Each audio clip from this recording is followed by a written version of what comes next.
Have you ever tried Royal Persian saffron chicken kebab like this? Today I'm gonna teach you the most complete chicken kebab recipe that you have ever seen on YouTube. Hi guys, Abed Motassemi here. In this channel we're gonna learn only very special recipes. Different types of kebabs and grills from all over the world, pizzas, restaurants, copycat recipes, but of course better. Fusion foods that some of them are invented by myself, and in general special recipes that you haven't seen before, or not as completely as this one. If you like my videos and channel, please support me in this journey. Like, comment, share, subscribe, hit the notification bell. These are all very helpful. So enough talking, let's go make the kebab. Okay, before I start, in the video I'm gonna tell you a lot of pro tips and tricks that takes your cooking skills to another level. Most of them are general, but some of them are for restaurants. I really hope one day someone, at least one person, message me and tell me, hey, I launched my restaurant business, I'm using your recipes, I'm doing great in business, I'm making a lot of money for my family. That person gonna make my day. I swear to God, I'm gonna be very happy. So please, if that happen, message me. Alright, today I'm using chicken breast in this recipe, but if you want, you can use chicken thigh or filet instead. First tip is never marinate the chicken that you just got from store or when it is very fresh. For two main reasons. It doesn't absorb that marinade very well and you end up having a very dry kebab. Always let it cool down in the fridge for 2 to 3 hours before marination process. I always use a separate cutting board for raw meat, especially chicken, to avoid cross-contamination. From now on, all measures are based on 2 pounds meat. I have a little bit more here though. 2 pounds chicken usually gives you 3 medium to large skewers of kebab. Always trim the excess fat around the chicken breast because these are gonna burn and smoke during cooking and makes your kebabs very ugly and decolorated. Remember, the way we're gonna cut the chicken is very important because it's gonna affect on the shape of a kebab and the way meat cooks. The thickness of the cuts has to be the same and uniform, otherwise the meat is not gonna cook properly. Alright, we have 2 ways to cut the chicken breast. I'm gonna show you the first one. First, we're gonna cut the chicken breast into 3 pieces. And just the way I'm showing you, we're gonna cut the chicken pieces equally apart from each other to have that uniform thickness.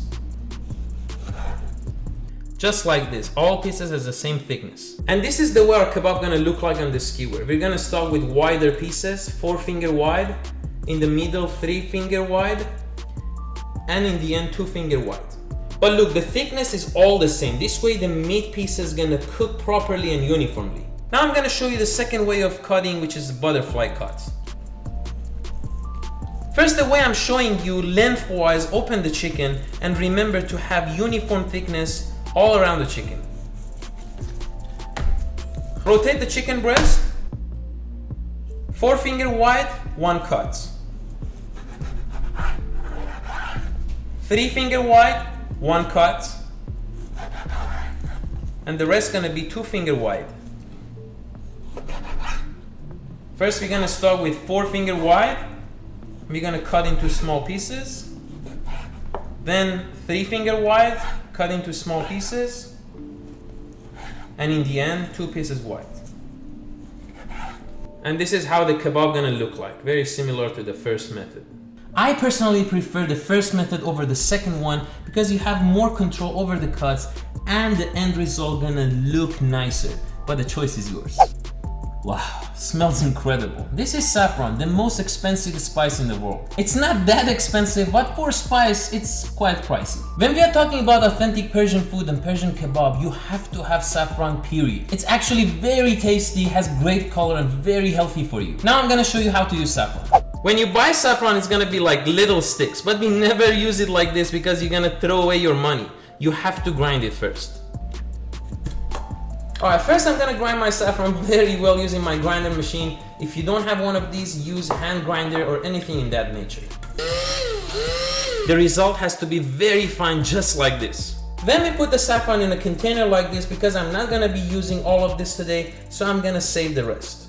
We're gonna fill a small bowl with crushed ice. Some people use hot water to prepare saffron, but I always use crushed ice. I already made a video about this, and in the video I showed how much better using crushed ice is compared to hot water. If you want, you can check out the video right here. Then put 1 teaspoon saffron on top of the ice, followed by 2 to 3 tablespoons cold water. Mix that all in very well and wait until the ice melts completely. Look at that color, so beautiful. Alright, I'm gonna bring a large bowl, preferably with lid, and then dump the chicken in the bowl. Remember, the order of adding ingredients is extremely important here. The next pro tip is always add saffron first to the chicken if you want the chicken get perfect color. If you add the onion and other ingredients first and then add the saffron, those ingredients gonna eat the saffron and don't let the chicken get color. And if you have restaurant, that means you have to add more saffron, which means more cost. Add 3 to 4 tablespoons saffron water to the chicken and mix that all very well until all chicken pieces gets perfect orange color, just like this. Then put the lid back on and let the chicken rest for 20 minutes until all chicken pieces gets beautiful saffron color. Next pro tip is some people or restaurants use turmeric or artificial colors instead of saffron to color the chicken for chicken kebab. This is very wrong and makes your chicken kebab very dry. Next, we're gonna need 200 grams of one medium-sized onion along with 50 grams or half of a green bell pepper. And I'm gonna use more because I have more meat. Alright, first we're gonna slice the onion, but make sure to slice them in orbital direction, not pole to pole. Because when you slice in orbital direction, more acidity comes out of the onion, and that means better marination and much more tender meat. Also, make sure to slice the onion very thin for the same reason I mentioned. Put the onion in a large bowl and then start slicing the green bell pepper. Add the onion to the green bell pepper and that's it for now. Next, we're gonna add the spices. I'm gonna measure them to be accurate. Add 1 tablespoon or 12 gram kosher salt, 1 tablespoon or 1 gram oregano, half tablespoon or 2 grams paprika, 1 teaspoon or 2 grams cayenne pepper. The rest of the spices are optional. 1 teaspoon or 1 gram white pepper and 1 teaspoon or 1 gram coriander powder. Now we're gonna crush all the ingredients together by hand until the juice comes out of onion and green bell pepper. Next, we're gonna add 1 tablespoon mayo, 1 tablespoon Dijon or yellow mustard, and finally juice of 1 lemon. Then mix all of these ingredients together very well and then add it to the chicken. Then mix the chicken with marinade stuff together very well. Finally, we're gonna add 4 tablespoons olive oil or any neutral flavor oil to the bowl and mix everything very well one more time. Another pro tip, oil does 2 things. First, it's gonna help the marination stuff adhere and penetrates into the meat. And second, doesn't let the air touch the chicken, kind of vacuum it and doesn't let it dry during cooking process. Alright, cover the chicken with plastic wrap, which kind of seal it. Put the lid back in and let the chicken rest for at least 6 hours or preferably overnight. Alright, 1 hour before the chickens are ready to be stewed and cooked, I'm gonna make something very cool. I'm gonna make rice cake. So for that, I already made some rice in the rice cooker. Then I've got 2 bowls here. Add 1 scoop rice to the smaller one and 2 scoop rice to the bigger one. Then add 1 to 2 tablespoons saffron water to the larger bowl. Now mix the rice with saffron very well until all rice gets beautiful saffron color. Then put the rice bowl aside for now. Next, slice a potato lengthwise, just like the way I'm showing you. And the thickness should be around 1/4 inch. Now grab your non-stick baking mold, something like this in any shape you desire. Now add 2 to 3 tablespoons oil until oil covers the bottom of my mold. Add half teaspoon saffron water and mix that all very well with oil until they are all combined. Now lay out 1 potato layer in the bottom of the mold, just like this. I make another one so if the first one burns, I have a backup. Fill the molds halfway with saffron rice. Pack down the rice a little bit with your spatula just to make sure the rice is a little compact and the surface is completely flat. Now I'm gonna add my white rice on top and just like before, pack it down a little bit. Oh, I almost forgot. Please cover the sides of the mold, the inside, with oil too. Now cover your mold with aluminum foil. Then put the baking mold on very low heat for 45 to 60 minutes. It's also a very good idea to use one of these heat diffusers. Let's go make a very delicious butter sauce. You can use this sauce as a rub after cooking many types of kebabs. Okay, first heat up your pan. Remember to have low heat, we don't want to caramelize our butter. Then add 2 tablespoons neutral flavor oil, half teaspoon onion powder, half teaspoon cayenne pepper, 1/4 teaspoon coriander powder, 1/4 teaspoon ginger powder, half teaspoon kosher salt, and finally 1 teaspoon saffron water. After 1 minute, the sauce is ready and you can kill the heat.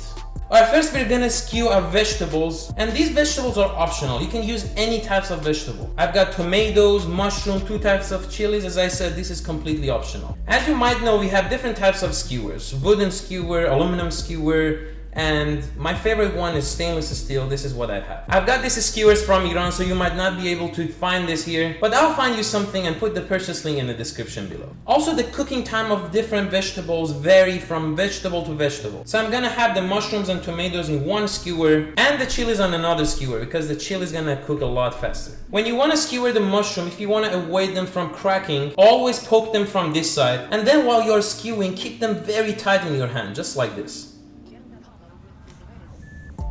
Then the tomatoes. This is done, so make sure to have some space between the vegetables. And then we're gonna skewer the chilies. This is very simple. There you go. Alright, put the vegetable skewers aside, so now we're gonna start skewing the chickens. And again, I'm gonna have my special cutting board for meat. There you go, these are the chickens. Wow. For chicken kebab, I'm gonna use stainless steel thin skewers. So I laid out the chicken pieces again the way I showed you before, from 4 finger wide to 2 finger wide. Just like this. Now grab a skewer and pass it through the center of the chicken pieces, from the wider pieces to the smaller one.